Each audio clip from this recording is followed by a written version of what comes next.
ಇದ್ರು ಸರ್. ಕೇಂದ್ರದ ಒಬ್ಬ ಮಂತ್ರಿ ಆಯ್ತು, ಸೀನಿಯರ್ ಲೀಡರ್.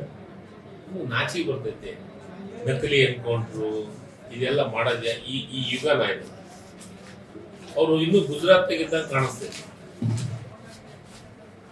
ಗುಜರಾತ್ನಾಗ ಅಮಿತ್ ಶಾ ಅವರು ಮಾಡಿದ್ರಲ್ಲ, ಅವಾಗ ಅವ್ರಿಗೆ ಗಡಿಪಾರ ಅದಲ್ಲ, ಇನ್ನು ಆ ಮೈಂಡ್ ಸೆಟ್ನ್ಯಾಗ ಅದರ ಬಿಜೆಪಿ ಅಂತ ನಮಗನ್ಸುತ್ತೆ. ನಮ್ಮ ರಾಜ್ಯದೊಳಗ ಎನ್ಕೌಂಟ್ರು ಎಲ್ಲ ಕರ್ಕೊಂಡು ಹೋಗೋದು ಎಲ್ಲ ನೋಡಿ, ಅವ್ರ ಮೈ ಕೇಸ್ ಆಗೈತೆ. ಪೊಲೀಸ್ ಒಂದು ಕೆಲಸ, ರಾಜ್ಯದೊಳಗ ಈ ದೇಶದೊಳಗ ನಂಬರ್ 1 ಪೊಲೀಸ್ ಅಂದ್ರೆ ಕರ್ನಾಟಕ ಪೊಲೀಸ್ ಅಂತ ಹೆಸರಿದೆ. ಅಂತ ರಾಜ್ಯದಾಗಿದ್ದು ಇಲ್ಲಿಂದ ಆಯ್ಕೆ ಆಗಿ ಕರ್ನಾಟಕ ರಾಜ್ಯದಿಂದ ಆಯ್ಕೆ ಆಗಿ ಎನ್ಕೌಂಟರ್ ಅಂತ ಕೇಂದ್ರದ ಮಂತ್ರಿ ಹೇಳ್ತಾರಂದ್ರೆ ನಾಚಿಕ್ ಬರ್ತಿದ್ದೆ, ನಾಚಿಕ್ ಕೊಡಂತ. ವಿರೋಧ ಪಕ್ಷದ ನಾಯಕರು ಎನ್ಕೌಂಟ್ರು, ಒಬ್ಬ ಮಾಜಿ ಮಂತ್ರಿ, ವಿಧಾನ ಪರಿಷತ್ ಸದಸ್ಯನ ಆ ರೀತಿ ಮಾಡಕ್ಕಾಗತ್ತೆ ಈ ರಾಜ್ಯದೊಳಗ? ಮತ್ತೆ ನಿಗೂಢ ಸ್ಥಾನ ಕರ್ಕೊಂಡು ಹೋಗೋದೇನು ಅವಶ್ಯಕತೆ ಇದೆ? ನಿಗೂಢ ಸ್ಥಾನ ಅನ್ನೋದಕ್ಕಿಂತನೂ ಅಲ್ಲೇ ಬೆಳಗಾವ್ ಅಧಿವೇಶನ ನಡೀತಾ ಇರೋದು ಯಾರು ಲಕ್ಷ್ಮೀ ಹೆಬ್ಬಾಳ್ಕರ್ ಕ್ಷೇತ್ರದೊಳಗನೆ. ಅವ್ರ ಕಾರ್ಯಕರ್ತರು ಇರ್ತಾರ, ಅವ್ರಿಗೆ ಆ ರೀತಿ ಉದ್ದಟತನದ ಮಾತನ್ನು ಮಾತಾಡಿ ಮಹಿಳೆಗೆ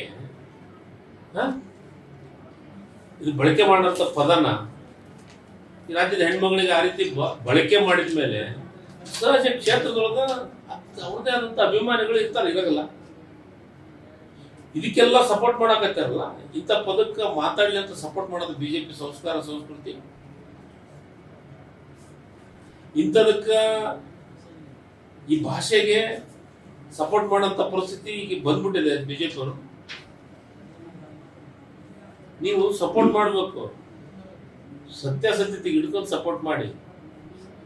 ರವಿ ಏನ್ ಮಾತಾಡಿದ್ರು, ಸಿಟಿ ರವಿ ಏನ್ ಮಾತಾಡಿದ್ರು ಸಪೋರ್ಟ್ ಮಾಡ್ತೀರಾ? ಪೊಲೀಸ್ ಕೇಸ್ ಆಗೈತೆ, ಪೊಲೀಸ್ ಕೇಸ್ ಆಗತ್ತೆ, ಅವ್ರನ್ನ ಗೌರವದಿಂದ ರೆಸ್ಪೆಕ್ಟ್ ಕೆಲಸ ಮಾಡಕ್ಕೆ ಅವ್ರಿಗೆ ಜನ ಅವ್ರಿಗೇನು ತೊಂದರೆ ಆಗ್ಬಾರ್ದಲ್ಲ. ಈಗ ಅಲ್ಲೇ ಅವ್ರ ಮೇಲೆ ಈಗ ಅವರೇ ಹೇಳಿದ್ದು ಅಲ್ಲೇ ಮಾಡಕ್ ಬಂದ್ರು ನನ್ನ ಮ್ಯಾಗ ಅಂತಂದ್ರು ಯಾರು, ಸಿಟಿ ರವಿ. ನಮ್ಮ ಸರ್ಕಾರ ಜವಾಬ್ದಾರಿ ಸರ್ಕಾರ, ಅವ್ರ ರಕ್ಷಣೆ ಮಾಡೋದು ನಮ್ಮ ಜವಾಬ್ದಾರಿ. ಅದಕ್ಕೆ ಅವ್ರಿಗೆ ಆ ರೀತಿ ಒಬ್ಬ ರಾಷ್ಟ್ರ ನಾಯಕನಾಗಿ ಜೋಶಿ ಈ ರೀತಿ ಸಣ್ಣ ಕೀಳುಮಟ್ಟದ ಸ್ಟೇಟ್ಮೆಂಟ್ ಕೊಡ್ತಾರೆ, ಸಣ್ಣ ಹುಡುಗರಿಗೂ ಅರ್ಥ ಆಗತ್ತೆ ಇದು ರಾಜಕಾರಣ ಮಾಡಕತ್ತಾರೆ ಇವರು ಅಂತ. ಈಗ ಒಂದು